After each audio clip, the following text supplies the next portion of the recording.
Eu sou Breno Altman, diretor editorial do site Opera Mundi. Eu queria convidar vocês a assistirem os vídeos do Opera Mundi no nosso canal do YouTube. Também aproveito para chamá-los a assistir esses mesmos vídeos na TV 247, que é nosso grande parceiro nessa batalha por uma comunicação independente e verdadeira em nosso país. Boa tarde! Começando mais uma edição do programa 20 Minutos. O tema de hoje, a saída para a crise do capitalismo? Bom, o tema é evidente. 12 anos depois da grande crise do capitalismo de 2008, estamos aparentemente vivendo um outro ciclo dessa situação desagregadora da economia mundial. Estamos vivendo novamente uma situação que leva preocupação e até desespero aos mercados, à classe trabalhadora, aos intelectuais, e começa um grande debate sobre o que fazer com essa nova onda de crise, com esse novo movimento de crise do capitalismo mundial. Para se poder discutir o tema proposto pelo programa de hoje, nós temos antes que estabelecer alguns parâmetros para o diagnóstico dessa crise. Afinal, do que se trata esta crise do capitalismo? A explicação mais rasteira, que tem sido fartamente divulgada pela imprensa, tenta atribuir a crise do capitalismo apenas a questões factuais. A queda do preço do petróleo em função do conflito entre a Arábia Saudita e Rússia, o coronavírus que provoca a retração da economia mundial, como se o capitalismo estivesse novamente vivendo uma situação de crise por conta de fatores estranhos à sua própria natureza, como se o capitalismo mundial tivesse sido pego de surpresa. Embora é evidente o peso que tem o coronavírus e a queda do preço do petróleo nessa crise, nós devemos compreender esses fatores muito mais como gatilhos da crise do que como uma explicação estrutural de por que o capitalismo novamente dança alopradamente na beira do precipício. Para que nós possamos compreender efetivamente a natureza da crise, é necessário cavar mais fundo. Não se pode contentar, não podemos ficar contentados com as explicações rasteiras que são fornecidas pela imprensa comercial do Brasil e do mundo. Há um problema estrutural fortíssimo no capitalismo mundial que vem se acumulando há muitas décadas. Qual é esse problema?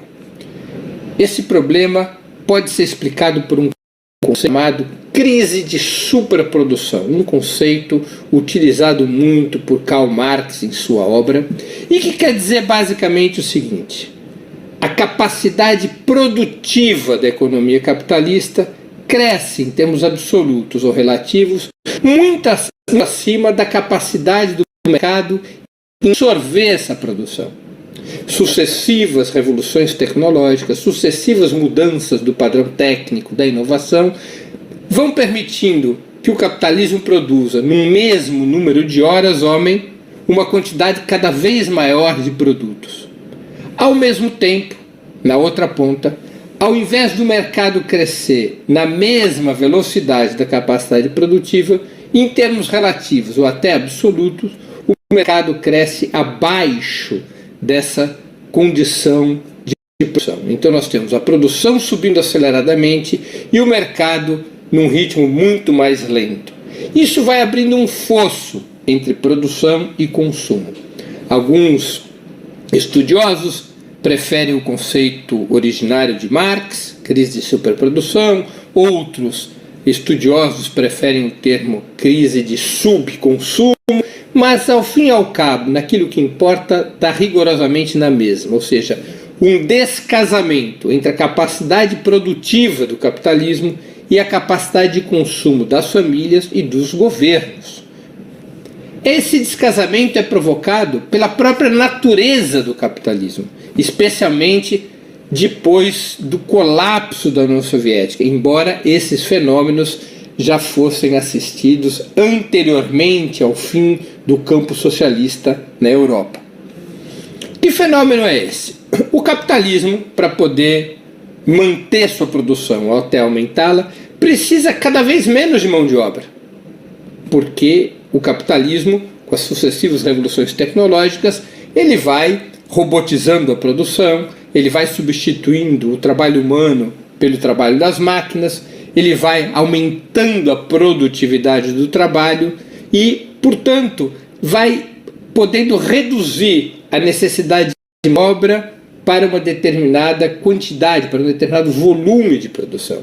Isso vai gerando nas sociedades capitalistas uma série de fenômenos: desemprego estrutural, trabalho precário, redução de direitos, porque a quantidade de pessoas à procura de um emprego é maior do que a oferta relativa dessas posições de trabalho, o que permite aos grandes capitalistas negociar em condições muito vantajosas com a classe trabalhadora. Se isso é verdade no centro do capitalismo, nos países centrais do capitalismo, isso é muito mais verdadeiro na periferia do sistema. Esse crescimento daquilo que é chamado do exército industrial de reserva, ou seja, a quantidade de trabalhadores que não conseguem uma posição firme, estável, carteira assinada no mercado de trabalho, esse contingente, o exército industrial de reserva, permite aos capitalistas negociar menores salários, permite aos capitalistas negociar condições precárias, permite aos capitalistas, inclusive, contratar trabalho informal. E esse bolsão, chamado Exército Industrial de Reserva, é ainda ampliado pelas correntes imigratórias do mundo, dos países mais pobres para os ricos. Quanto mais imigrantes vão chegando nos países mais ricos, melhor as condições dos capitalistas de negociarem salários mais baixos e menos direitos. Uma parte da classe trabalhadora, inclusive, fica ideologicamente confundida, ao invés de responsabilizar os capitalistas por conta da queda dos salários e dos direitos, acaba responsabilizando os imigrantes que chegam dos países mais pobres. Essa redução relativa de salários e direitos tem um efeito sobre o mercado interno dos países. Vai caindo em termos relativos e às vezes até em termos absolutos a capacidade de consumo. Caindo a capacidade de consumo, cai também parcialmente a arrecadação de impostos. Esse fenômeno atinge os países centrais e atinge também os países periféricos. Atinge a classe trabalhadora, as famílias, o mercado de consumo das pessoas, mas também atinge a capacidade de consumo dos governos, exatamente porque cai em termos relativos a capacidade de consumo e também porque os governos dos países capitalistas, controlados pelos seus grandes empresários, esses governos vão adotando uma série de políticas que beneficiam a taxa de lucro dos capitalistas e prejudicam tanto a arrecadação fiscal quanto a destinação de recursos para serviços públicos que indiretamente ajudam a aumentar a renda das famílias. Vou dar um exemplo. Quando os governos montam sistemas de saúde públicos e universais, as famílias não têm que gastar com saúde. Se elas não têm que gastar com saúde, elas podem consumir mais.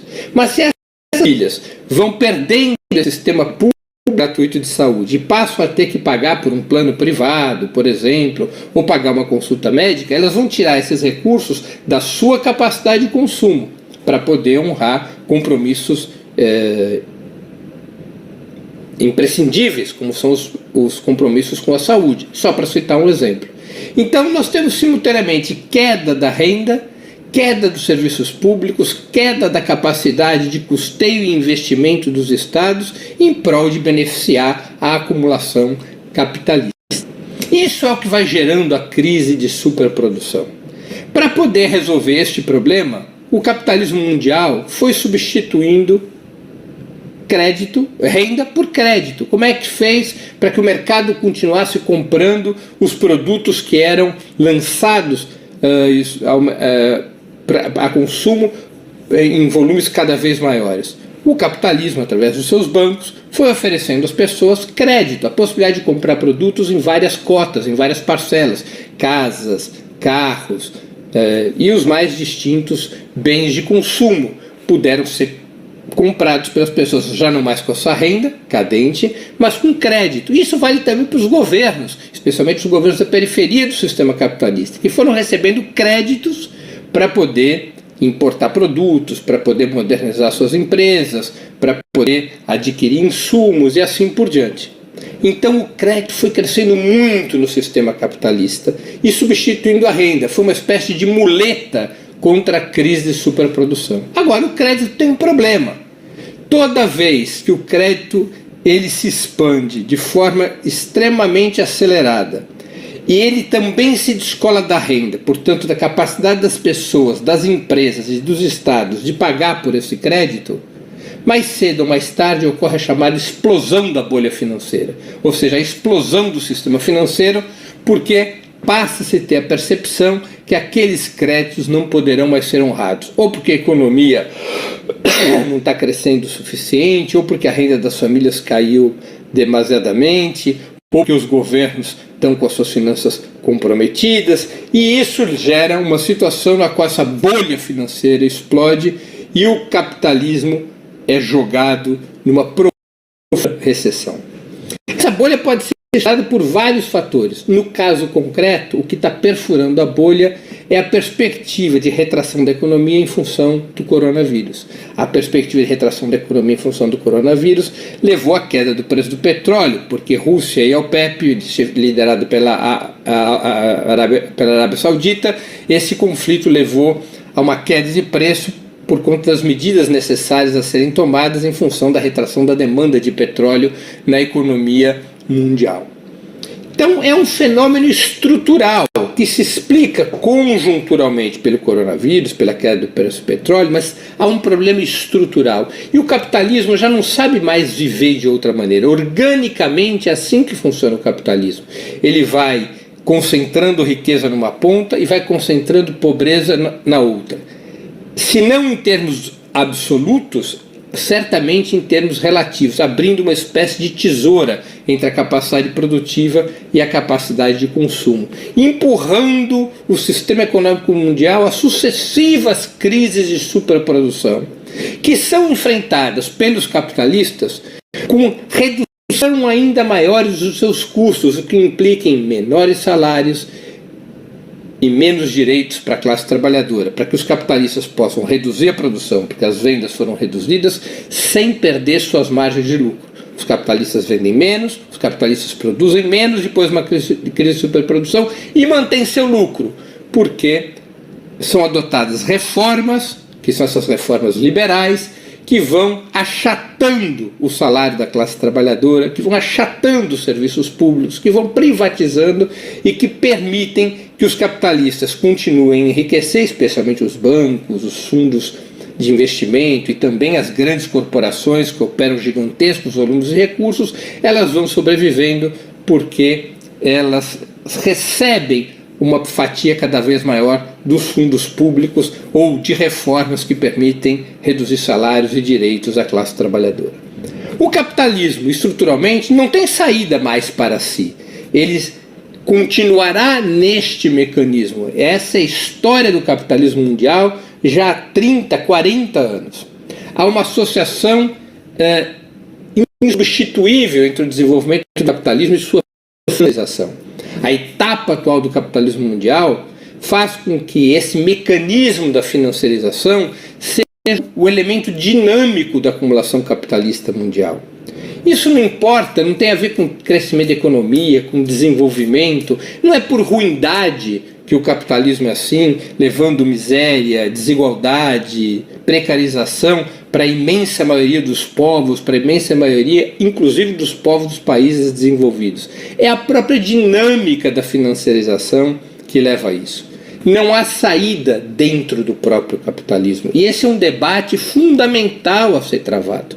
Não existe uma possibilidade de retroceder o capitalismo à etapa anterior da financiarização.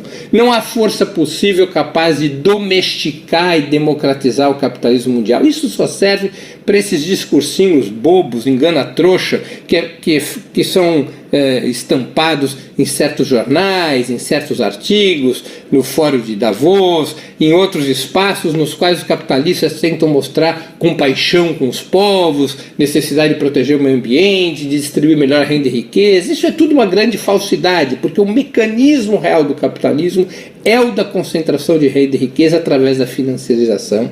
E é exatamente esta financiarização que empurra o capitalismo cada vez com maior agressividade a crises de superprodução e que leva o capitalismo a provocar cada vez maior precarização do trabalho, redução dos salários, dificuldades para o desenvolvimento dos países periféricos do sistema e assim por diante. Só é possível sair dessa crise se a classe trabalhadora e as forças progressistas construírem uma alternativa ao próprio capitalismo, arrebentando, derrotando o capitalismo financeiro e abrindo espaço para uma outra sociedade, historicamente, para uma sociedade socialista. É necessário encontrar um caminho para que se rompa com o capitalismo financeiro e se construa essa alternativa. Essa alternativa passa por um programa muito claro que permita uma distribuição radical da renda financeira.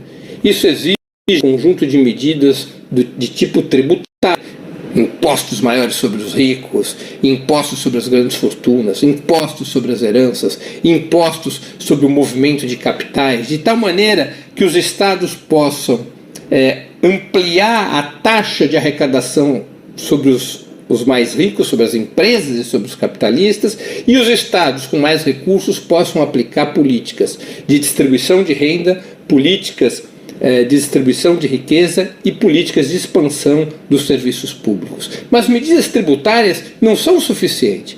É necessário estabelecer direitos mais claros para a classe trabalhadora, que inclui a redução da jornada para poder combater o desemprego, para que os benefícios do aumento da produtividade sejam absorvidos pela classe trabalhadora. É necessário expandir serviços públicos universais, direitos universais para muitas áreas da vida humana, não apenas educação e saúde, mas também transporte, lazer e moradia, ou seja, fazer com que a classe trabalhadora possa ter uma fatia cada vez maior desse crescimento da produtividade. É necessário também estabelecer em larga escala, diante da enorme robotização da economia, programas de renda mínima de largo alcance.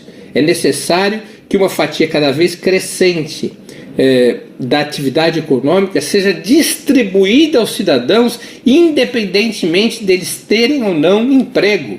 É necessário que essa fatia, uma fatia cada vez maior da economia, seja, portanto, distribuída para os cidadãos de determinados países. É necessário estabelecer também medidas pelas quais os governos construam cadeias produtivas que permitam os países manter e expandir sua industrialização, gerar empregos de qualidade, conseguir preservar taxas razoáveis de crescimento, que, preservando o meio ambiente, também permite que os povos tenham seus direitos e suas reivindicações atendidas. É necessário romper com a dinâmica do capitalismo. É necessário que se construa no mundo e em cada país uma força anticapitalista que aponte uma saída real para o colapso desse sistema. Esse sistema não morrerá sozinho.